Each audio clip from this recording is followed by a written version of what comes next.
semangat ini gimana ya? Udah sarapan semua? Belum. Pelajaran hari ini pelajaran apa? Sejarah kebudayaan Islam. Kok yang lain pada diem? Sejarah kebudayaan Islam. Hadir. Siapa yang hadir? Mia mana Mia? Mia nggak masuk ya? Sakit.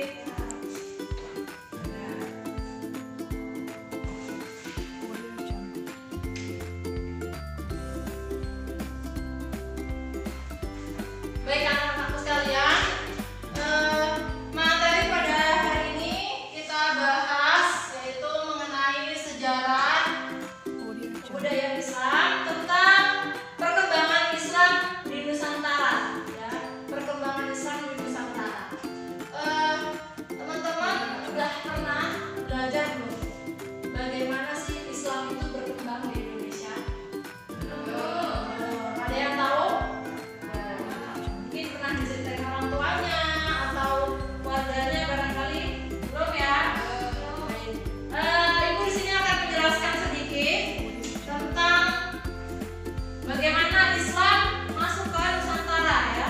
Jadi Islam berkembang di Indonesia ini tidak semata-mata tumbuh begitu saja, melainkan ada beberapa jalur ya. Ada beberapa jalur bagaimana Indonesia itu bisa banyak penduduknya yang beragama Islam. Salah satunya di sini anak-anak sekalian ada beberapa jalur. Yang pertama yaitu jalur perdagangan.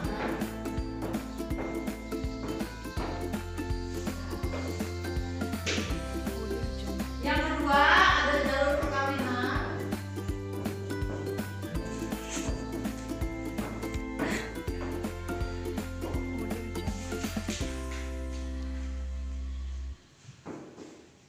Ada jalur pendidikan.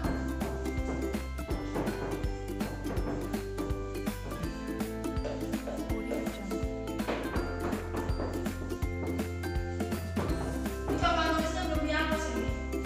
Ya Bu, ini kayak mikir. Ya Bu. Yang pertama ada perdagangan, perkawinan, pendidikan, kesenian, kemudian juga ada jalur tasawuf ya. Ada jalur apa lagi? Peperangan ada nggak? Peperangan. Apa? Peperangan ada nggak? Peperangan? Tidak ada. Kenapa Bu? Karena Islam, maksudnya Islam di Nusantara itu tidak melalui kekerasannya. Jadi Islam itu benar-benar masuk ke Indonesia itu dengan cara ya baik-baik, ibaratnya agama itu tidak dipaksakan ya. Tapi terkait ada atau tidaknya mari kita pelajari bersama. Jadi 5 ini yang dari Ibu ada beberapa yang belum ditulis di sini, nanti kita bahas bersama. Untuk pertemuan pada pagi hari ini Ibu ingin kalian mendiskusikan ya, mendiskusikan poin-poin yang ada di sini.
satu figur wali yang sangat menyukai seni. Bahkan ia menggunakan seni sebagai sarana dakwah. Ia memasukkan unsur Islami ke dalam pertunjukan wayang yang dimainkannya. Dari sinilah masyarakat kemudian tertarik untuk mempelajari Islam. Masya Allah.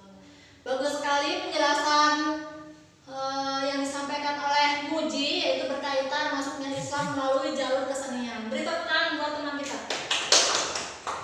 Baik, selanjutnya yang terakhir kepada Arifah ya, silakan ayo Arifah menjelaskan yang mana. Baik Bu, saya di sini akan menjelaskan masuknya Islam melalui jalur pendidikan. Oke, silakan. Jadi proses Islamisasi ke Indonesia melalui jalur pendidikan itu banyak ulama-ulama yang mendirikan lembaga-lembaga pendidikan di Indonesia.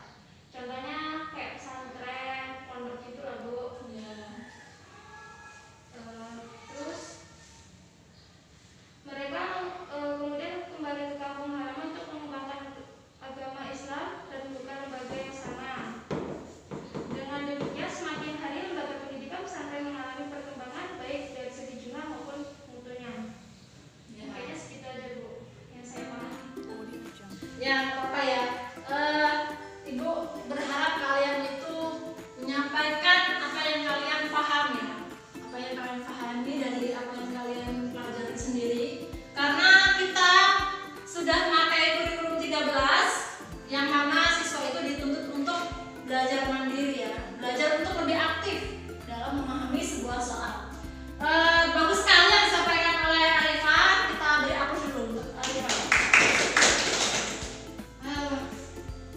Baik anak-anakku sekalian, jadi itulah tadi beberapa penjelasan yang disampaikan teman kita ya. Yang pertama disampaikan oleh Shirley, yaitu jalur masuknya Islam melalui perdagangan, yang mana pada saat itu umat muslim yang beragama Islam ya dari luar, tentunya dari luar Indonesia, yang berada di dalam Indonesia, yaitu menyebarkan yaitu mereka itu berdagang di Indonesia, kemudian mereka itu berbaur dengan masyarakat Indonesia, yang mana mereka itu selain mencari keuntungan dalam berdagang itu, lama-kelamaan mereka juga di situ menyebarkan Islam sedikit demi sedikit.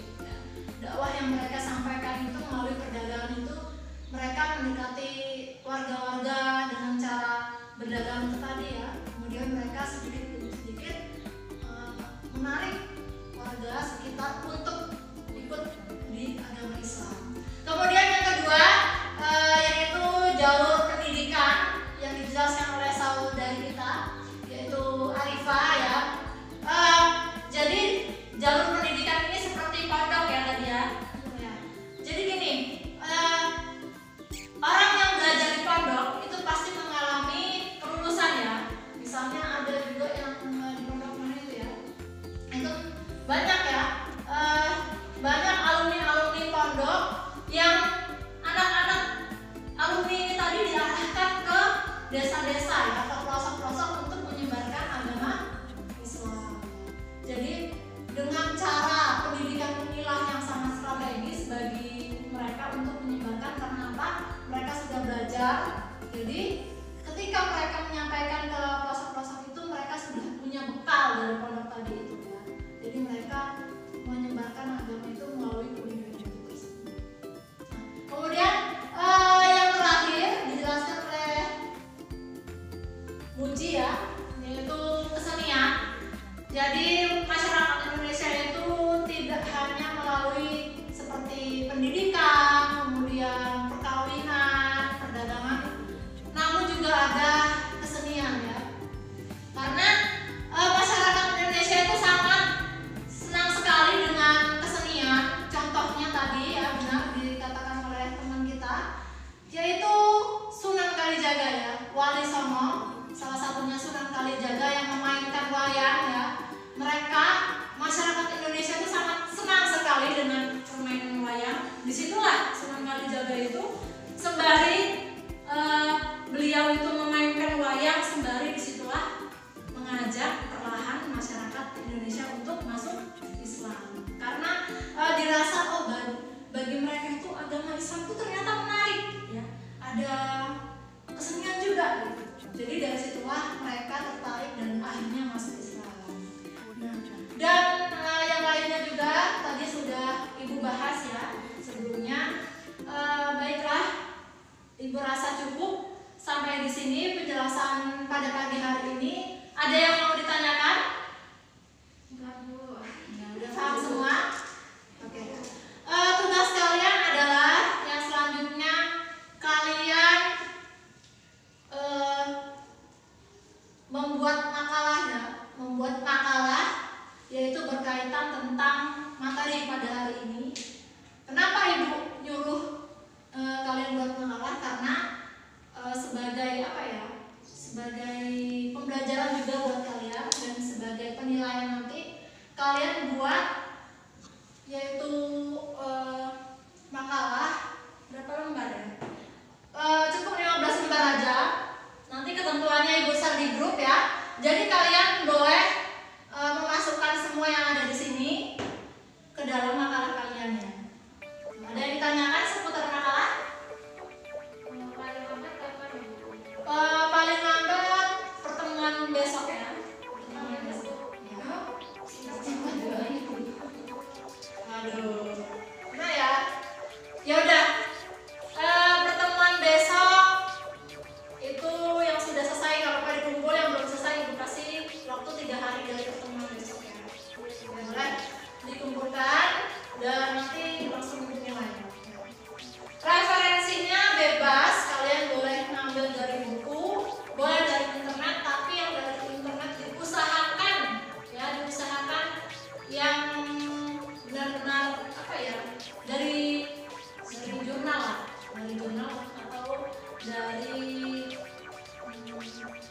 jangan blogspot ya. Intinya yang di situ memang benar-benar bukan perkataan SP atau apa, kan banyak sekali di internet itu yang memasukkan tapi memang berdasarkan referensinya. Ada yang ditanyakan lagi? Udah paham ya? Baik, Ibu rasa cukup pertemuan pada pagi hari ini. Semoga kita semua selalu diberikan kesehatan dan dipertemukan di pertemuan selanjutnya. Baik, itu saja. Ibu rasa cukup ya pada pertemuan hari ini. Ibu akhiri. Wassalamualaikum warahmatullahi wabarakatuh. Waalaikumsalam warahmatullahi